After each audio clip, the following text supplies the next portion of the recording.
Como desenvolver ideias criativas e estratégicas, soluções que de fato possam gerar impacto na vida das pessoas, que possam garantir que elas serão relevantes, vão fazer diferença num determinado ambiente, num determinado negócio.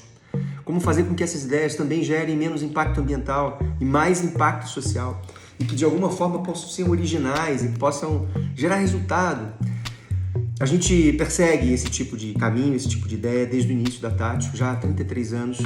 E basicamente a gente opera em cima de 8 princípios criativos que foram cunhados, que foram escritos e registrados lá atrás, em 1990, e que por alguma razão continuam sendo pertinentes até hoje.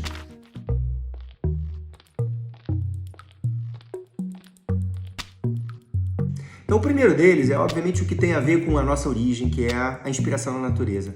Então, o princípio é buscar as soluções naturais, sempre. Essa é uma ideia básica. A solução natural é a solução que é a solução ótima, a solução óbvia, a solução que a natureza daria. Quando a gente fala assim, que a solução natural para um problema é aquela solução que você fala, nossa, caramba, como é que eu não tinha pensado nisso antes?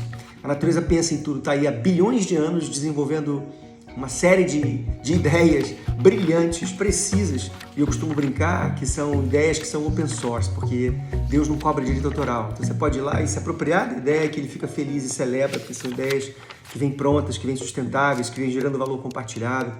Buscar sempre as soluções naturais. E a gente tem um monte de projetos em que a gente faz isso. A gente usa essa ferramenta da biomimética como base da maioria dos projetos que a gente faz. Às vezes, mais diretamente, buscando soluções formais e inspirações, que vêm de formas, que vêm de soluções mecânicas, soluções de design da natureza, e muitas vezes buscando soluções mais estratégicas, tentando entender como a natureza pensa.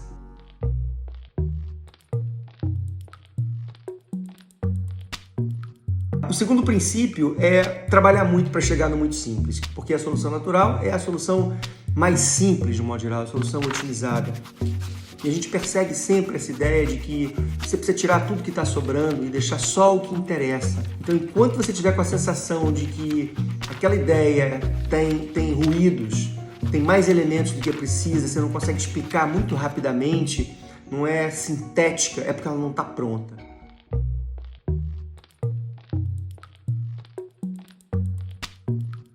Um terceiro princípio básico, fundamental na Tátil, é nunca desenhar para ninguém, e sempre com alguém. O projeto que a gente fez agora para o Carnaval, que foi tão premiado, tão reconhecido no mundo todo, ele é, acho que, uma ótima síntese dessa ideia de que a gente não conhece, a gente pode muitas vezes achar que conhece, mas a gente não conhece os desejos verdadeiros, as necessidades profundas das pessoas. Então, não adianta você chegar num ambiente para o qual você vai projetar achando que você já tem um ponto de vista, que você já tem uma verdade, chegar mais falando do que ouvindo, é ao contrário. A gente tem que chegar dispostos a entender o potencial criativo que existe naquele ambiente e trabalhar com aquelas pessoas, porque são elas que conhecem o assunto, são elas que conhecem o negócio, são elas que conhecem a organização, a realidade local. Então você chega primeiro ouvindo, e aí você começa a capturar as premissas, as bases que vão ajudar, que vão ser os ingredientes para a sua proposição criativa. Então sempre trabalhar com e nunca para. Isso tem muito a ver com design thinking, tem muito a ver com empatia, tem muito a ver com uma posição menos arrogante por parte do designer ou de qualquer criativo, né? Acho que é comum, os criativos chegarem achando que tem a solução pronta para as pessoas.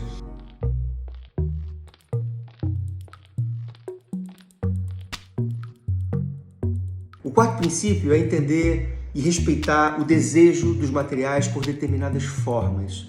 Eu costumo dizer que não adianta você chegar e querer impor uma forma para um determinado material, porque se esse material não deseja essa forma, ele vai reagir, vão surgir as tensões, vão surgir as trincas, a evidência de que o material está desconfortável naquela forma. Então, basicamente, o que você tem que fazer é conversar com o material, é se relacionar com ele, é pegar o material e antes de começar a pensar em que forma que você quer dar para ele, é entender que formas que ele deseja, é entender que particularidade esse material tem e o que ele te oferece como oportunidade expressiva. Então, quando você faz isso, quando você trabalha com essa lógica, você tira o melhor do material e a solução fica evidenciando o conforto que esse material tem naquela forma final, e a gente tenta perseguir, faz isso desde o início da Tátil. A gente busca soluções que deixem os materiais expressivos, especialmente, seu estado de máxima potência.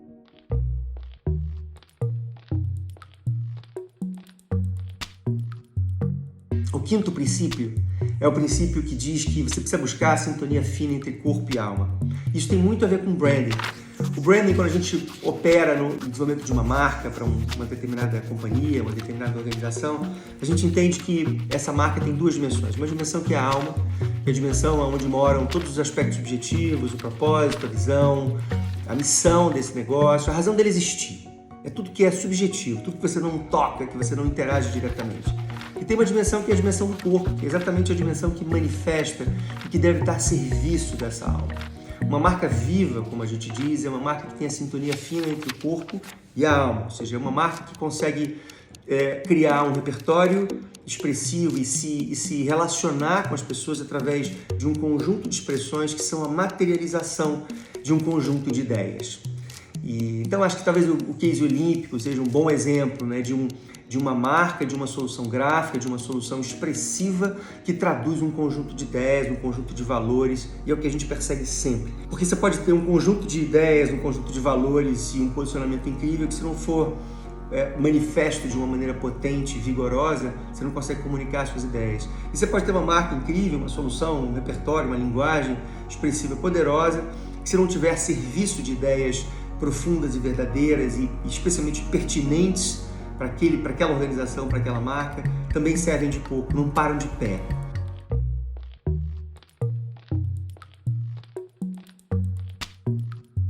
O sexto princípio é um princípio que, de uma certa forma, a gente vem editando desde 1989 para cá, e ele tem ficado cada vez mais forte e com mais convicção de que ele é um princípio poderoso, especialmente nos nossos dias, onde a gente precisa mudar o comportamento das pessoas. E ele diz basicamente que você tem muito mais chance de engajar e de induzir comportamentos desejáveis através do desejo e não da culpa. E aí, quando a gente olha para a maneira como a gente tem tentado engajar as pessoas nas causas ambientais, especialmente, mudanças de comportamento, a gente tem sempre usado uma estratégia que eu chamo de ecoterrorismo, com soluções que são soluções que tentam fazer as pessoas mudarem de comportamento e de hábitos através da culpa, através de um sentimento negativo, de uma responsabilidade pesada. E, de novo, quando eu olho para o primeiro princípio, que é buscar soluções naturais, a natureza sempre engaja e induz comportamentos positivos através do desejo. Quando a gente vê uma flor se abrindo e atraindo audiências, né, clientes, para que essa flor seja polinizada, ou seja, ela tem um objetivo muito pragmático ali, ela faz isso através da poética, da beleza, da forma, da cor, da textura, da fragrância, é sempre através do desejo. Então, eu tenho falado muito disso, a gente tem uma palestra inteira sobre isso, mas ele é um princípio básico. Então, se você quer construir engajamento, você quer realmente fazer com que as pessoas participem de uma causa, que mudem a sua atitude em relação ao assunto, você precisa trazer proposições. Eu acredito que é muito mais efetivo quando você traz soluções que fazem com que se relacionar com essa nova ideia seja prazeroso, faça sentido para você, seja pertinente e relevante para você, você tem muito mais chance de garantir que essa ideia vingue, que essa ideia vire realidade.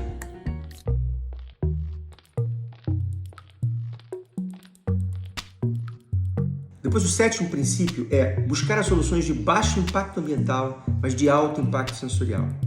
Isso parece uma coisa meio óbvia, né? Mas de fato a gente vê que você tem uma série de propostas, ideias e soluções que estão por aí, que são o que eu chamo de ecochatas. São soluções que estão dentro de códigos já envelhecidos desse mundo que pretende ser, né, ligado ao ecodesign, ligado a ideias que estão plugadas no que faz sentido hoje ambientalmente, mas que são pouco interessantes para os sentidos, que são pouco interessantes para um lugar do prazer, do engajamento verdadeiramente potente que o próprio design pode oferecer. Então, a gente persegue as soluções que são eco-sexy, tentando deixar de lado as soluções eco-chatas. Então, tudo que a gente vem fazendo para a Natura nos últimos 23 anos, e uma série de outras ideias, o convite da Folha que eu fiz lá atrás, em 2008, para uma palestra que eu fiz em Cannes, é um bom exemplo. Os nossos cartões de visita, tem um monte de outros exemplos de ideias que traduzem essa visão do eco-sexy, essa visão das soluções que de fato são de baixo impacto ambiental, mas de alto impacto sensorial.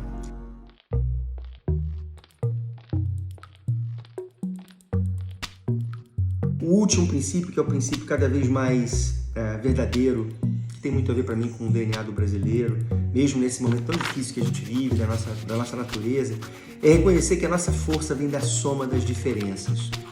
Então, nessa hora, eu entendo que quanto mais diverso for um ambiente, for a realidade de um projeto, mais rica será a solução, mais rica será a ideia, mais rica será a capacidade, maior será a capacidade dessa ideia gerar valor para esse ecossistema inteiro. Costumo brincar que eu torço para que o futuro não seja verde, porque um futuro verde é um futuro de baixa diversidade, é um futuro que a própria natureza não gostaria, porque a natureza detesta o que é monocromático, detesta o que é pouco diverso. Quanto mais diverso é um ecossistema, mais rico ele é, mais resiliente ele é.